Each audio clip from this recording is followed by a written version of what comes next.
நம்ம ஸ்மோக் பண்ணால் ட்ரிங்க்ஸ் பண்ணால் கேன்சர்லாம் வரும்னு சொல்லிட்டு கேள்விப்பட்டிருக்கோம். எந்த பழக்கமே இல்லாமல் இருக்கவங்களுக்கு வந்து கேன்சர் வருது இல்லையா? அது எப்படி சார் வருது? இப்போ ரொம்ப ரொம்ப இம்பார்ட்டன்ட் நீங்கள் தான் ஜெனட்டிக்ஸ்னு ஒரு டாபிக் நம்ம பேசி ஆகணும். ஓகே, ஜெனட்டிக்ஸ்ன்றது என்னன்னா ஃபேமிலி ஹிஸ்ட்ரி. நம்மளோட மரபணுக்கள், நம்மளோட தாத்தா, அவங்களோட பாட்டன், பூட்டன், முப்பாட்டன் இவங்களுக்குலாம் வந்து என்ன மரபணுக்கள் வந்து பரவுதுன்னு நம்மளுக்கு தெரியாது.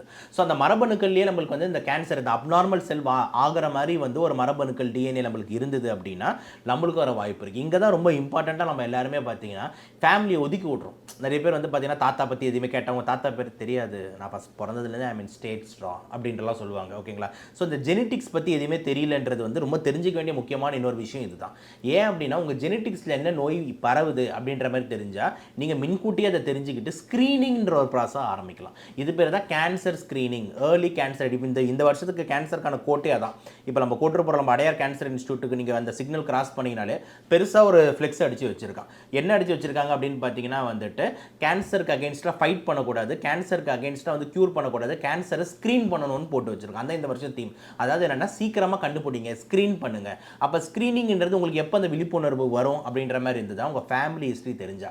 ஏன்னா எங்கள் தாத்தாவுக்கும் வந்து பார்த்தீங்கன்னா வந்துட்டு இந்த மாதிரி வந்து புற்றுநோய் வந்து வந்திருக்கு லங்ஸில், அடினோகார்சினோமா. அப்புறம் எங்களோட அப்பா ஃபேமிலிக்கும் வந்து வந்திருக்கு.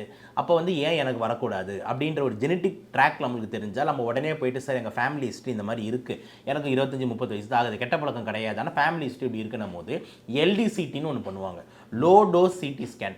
இது என்ன சார் சிடி ஸ்கேனுக்கு என்ன வித்தியாசம்னா நார்மல் சிடி ஸ்கேன் வந்து கதிர்வீச்சு அதிகமாக இருக்கும், லோ டோஸ் சிடி ஸ்கேனில் கதிர்வீச்சு அதிகமாக கிடையாது. ஏன்னா இப்போ நம்ம பண்ணுற நோக்கம் என்ன, ஏர்லியாக கேன்சர் டிடெக்ட் பண்ணுறதுக்கு தான். அதனால் பேஷண்ட்டுக்கும் கதிர்வீச்சு சைடு எஃபெக்ட் வரக்கூடாது, ஆனாலும் கேன்சரை ஏர்லியாகவே கண்டுபிடிக்கணும். அப்போ எல்டிசிடி பண்ணி நம்ம வந்து ஏர்லியாகவே கேன்சர் இருக்கான்னு டிடெக்ட் பண்ணலாம். ஸோ முக்கியமாக நான் சொல்லக்கூடிய விஷயம் என்ன அப்படின்னா ஸ்மோக்கிங்கோ இல்லைனா வந்துட்டு இந்த மாதிரி விஷயங்கள் மட்டும்தான் கேன்சரை, இந்த புகையிலையோ பான்பராக்கோ இது மட்டும் தான் கேன்சர் உண்டாக்குன்றது கிடையாது. ஜெனட்டிக்ஸ்னு ஒரு முக்கியமான விஷயம் இருக்குன்றதை தான் நான் ஒன்று சொல்ல வரேன்.